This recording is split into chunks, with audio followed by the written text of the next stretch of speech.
Halos flat yung bubong. Tapos may dugtungan sa gitna. Anong tawag doon? Katangahan.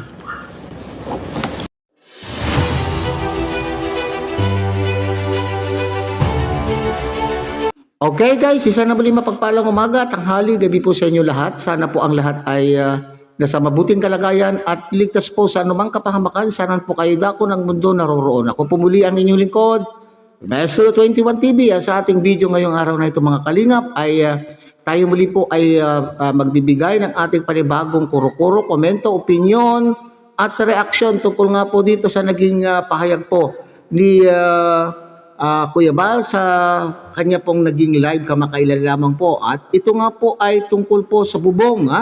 Ito daw po yung palpak.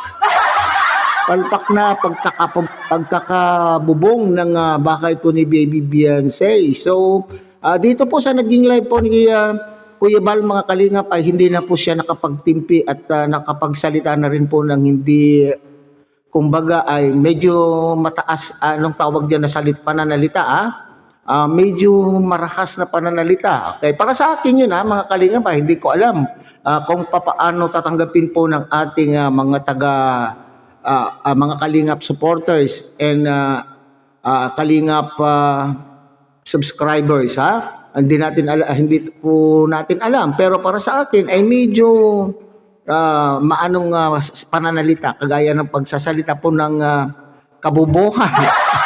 So kabubuhan daw po ang pagkagawa pagkagawa po ng bubong na yan. Okay, alam niyo mga kalingap ay nung simulat sampul pa lamang po ay problemado na po itong bahay na ito. Alam ko ito po yung isa sa pinakamalaki, pinakamaganda at anong tawag po diyan, pinakamahal na pabahay po ng kalingap. Sa tulong po yan ng ating mga sponsors na nagmamahal po kay Baby Beyonce, at the same time sa buong family po ni Baby Beyonce. Pero bakit ito po ay makontrobersya itong bahay na ito mga kalingap Nung una pa lamang po ay may problema na po tungkol sa bahay na ito, at dahil hindi agad-agad nalagyan ng ilaw, walang tubig. Yan po yung mga unang problema po sa pabahay na yan. So ngayon naman po, kung walang tubig noon, sumusobra naman po yata ang tubig. Sa ngayon, lalo na pag umuulan mga kalingap, ay sumusobra po ng tubig, at pati daw po yung kwarto kung saan natutulog po si Baby Beyonce ay pinapasok na rin po ng tubig. So nagkaroon na rin po tayo niyan ng content tungkol po diyan. Pero maganda ang nangyari mga kalingap ay inaksyonan agad ni Kuya Bal ang naturang problema. Kaya nga po siya po ay hindi nakapagtimpi, nakapagsalita po dahil nakita po niya mismo ang kapalpakan po ng pagkakagawa ng bubong po ng bahay po ni Baby Beyonce. So bago po yan, panoorin muna natin mga kalingap ang isang maikling video clip na atin pong kinuha po doon sa pahayag po ni Kuya Bal sa kanya pong naging live. Panoorin po natin mga kalingap. Malaki-laking pera yung kay Beyonce. 120 siguro yun. O sigit pa. Mga 120,000 po yun. Yung kay Beyonce po. Kaya malaki-laking halaga pa ang kailangan natin doon.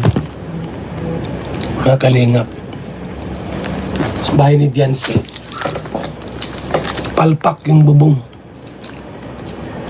Para mga walang alam sa pagkarpintero. Saka makikita ang halos pantay, tapos may dugtungan sa gitna. Kung di ka po ang gagawa noon, ako wala akong alam sa karpinter Di ko alam yung mga paano gawin ang pabahay o ano. Wala akong knowledge sa karpinter. Pero common sense na lang po. Common sense na lang. Halos flat yung bubong. Tapos may dugtungan sa gitna. Anong tawag doon? Katangahan. Magkano halaga ng bubong na pinagawa po nila? Hindi basta pera po yung paggawa ng bubong na yan. Pasahod, pagkain, materialis. Oh. Malaking pera po talaga. Bakit po hindi minabuti yung paggawa ng bubong ni Beyonce? Saka makakitang halos pantay. Pantay ko yung kamay ko. Ano yung pinakaano? Ito. Halos pantay po yung bubong. Ganyan. Ano? Tapos, may dugtungan sa gitna. Yung tubig po, hindi agad-agad bubuhos gayan. Mag-i-stack sa gitna. Tapos, siyempre, habang tumatagal po ang panahon, titikal ng konti yun eh. Titikal yun, yung dugtungan doon. Kasi, kumbaga sa nun, lagi may tubig. So, ngayon, pag umuulan, yun na. Yun na po yung nangyari. Yung tubig, nasa loob na po ng bahay po, tumutulo. Dapat kung may dugtungan, ganun dapat. Ganyan po dapat to. Ganyan dapat. Kung may dugtungan. Ganyan lang. Kapag umulan po, diretso ang tubig tulo. Ganun. May dugtungan eh. Ang ginawa, ganyan po. Halos ganyan po. Yan o ganyan. Halos pantay po yung pagkagawa ng bubong. May dugtungan po yung bubong. Kaya ang nangyari po, pag umulan, sa halip na dumiritso ang buhos, tulo, na-stack sa gitna. Habang tumatagal, siyempre yung mga pako niyan, mga kung bakal, di ba? Natikal, umaangat. So yung tubig po nasa ilalim na pasok. Kaya sira yung ibang kisame. Okay, so inakyat nga po yung naturang bubong na yan, kaya po nakita po nila kung ano po ang problema ng bubong na yan, mga kalingap. So sa paliwanag po ni Kuya Bal ay masyadong flat. Masyadong flat po yung bubong at hindi ka nga pwedeng gumulong pa doon, mga kalingap. Pwede ka nga daw doon humiga na hindi ka mahuhulog. So supposedly, ako ay hindi naman din po karpintero, pero kinakailangan naman po ay padausdos. Dapat padausdos at nang sa ganun ay dire-diretso po yung tubig.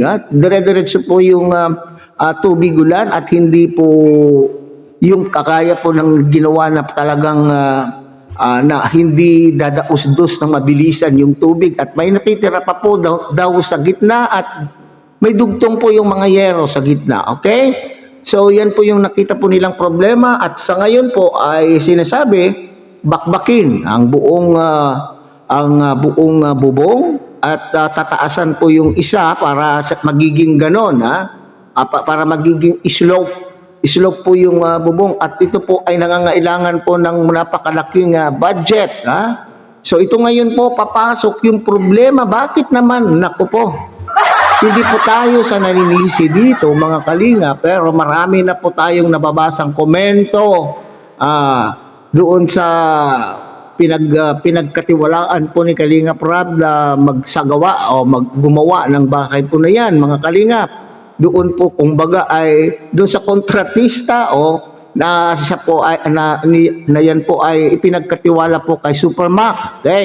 Okay, alam ko na hindi naman po si Supermac mismo ang naglagay po ng bubong dyan, pero bilang isa sa pinagkatiwalaan po dyan ni Kalinga Prab, dapat siya po ang nakakaalam kung ano ang itsura, ano yung plano po nung bubong na yan. At nakita po niya sana nung inilalatag na po yung yero, parang sabihin niya po sana ay parang mali. Yun po kasi parang lumalabas po na yung sa mga pabahay po ni Kalinga Prab ay itong si Supermac at kanya pong mga kapatid ang pinagkakatiwalaan tungkol po dito. So ito po ang masasabi natin dito, mga kalingap. Hindi tayo naninisi, sabi natin, pero it's high time na pakinggan naman po nila Supermac ang mga daing ng mga tao na nakakakita sa kanila pong mga ginagawa. Lalo na ito, mga kalingap, ay napakalaki. napakalaki po ng gugugulin. Biruin mo para kang nagpagawa muli ng isang bakay at babaklasin mo yung buong bubong at papalitan mo. So napakalaki, nakakahiya. Kung nakakahiya po sa ating mga nagmamahal na sponsors na siyang nagpagawa po, na siyang tumulong, na sila po yung mga tumulong upang mabigyan po ng napakaganda sana bahay po ng pamilyang ito. So ito tuloy yung naiisip ko na kapag tayo pala ay pinagkatiwalaan, dapat gawin po natin yung ating best. Ito po ay lesson learned dapat kay Supermac. Lesson learned na kapag ang isang bagay ay ipinagkakatiwala sa iyo, ay gawin mo ng maayos at nang sa ganon ay mapagkakatiwalaan ka pa po sa susunod pa. Hindi po ba mga kalingap? So ngayon dito, ay sabi ko nga ay nakakahiya. Nakakahiya sa ating sa mga sponsor na nagtitiwala. So imbis na kayo po ay magkakaroon ng iba pang proyekto na siya naman din pong inyong pagkakakitaan, pero pag ganito naman po ang nangyayari ay perwisyo. Perwisyo po ang dulot po nito mga kalingap. Imbis na makamura, imbis na makatipid, lalo pa pong sumobra, lumobo. Durin mo, napakalaking pabahay, ganito lang po. So siguro naman din po, si Kalingap Rob ay pag ganitong malakihan na proyekto, ipagkakatiwala talaga po sa talagang, anong tawag yun, gumagawa ng plano, yung sa engineer talaga. Engineer po talaga at nang sa ganun ay walang hindi mapipirwisyo naman. So ngayon, pinag-uusapan po ito, nakakahiya. Nakakahiya sa mga sponsor, nakakahiya po sa mga nakakakita na napakalaking pabahay, sa ganito lamang po sila, sa ganito lamang po mauuwi ang pabahay na ito. Hindi po ba mga kalingap? So sana ay may natutunan po tayong, lahat tayo ay may natutunan po tayo. Lalo na sa bahagi po, sa panig nila Supermac, sa lahat ng bagay na ating gagawin ay dapat ayusin po natin, gawin po natin ng buong makakaya po natin upang maayos ang ating gawain. Lahat ng ginagawa ay put your best para walang hindi tayo kahiya-hiya. Okay, so hanggang dito na lamang po mga kalingap. Muli, tilikin po natin Kuya Bal Santos Matubang, Ate Edna Vlog, Kalingap Rob. At siyempre, sana po ay inyo rin pong tangkilikin ang munting channel na ito sa pamamagitan po ng pagbibigay nyo po ng like, share, and subscribe. At tuloy pindutin na rin po ang notification bell. At nang sa ganon tayo pa rin po ay magkita-kita at magsama-sama sa susunod pa pong mga reaction videos na ating gagawin. Muli, isang mapagpalang umaga, tanghali, gabi po sa inyong lahat. Mabuhay po kayo at God bless everyone.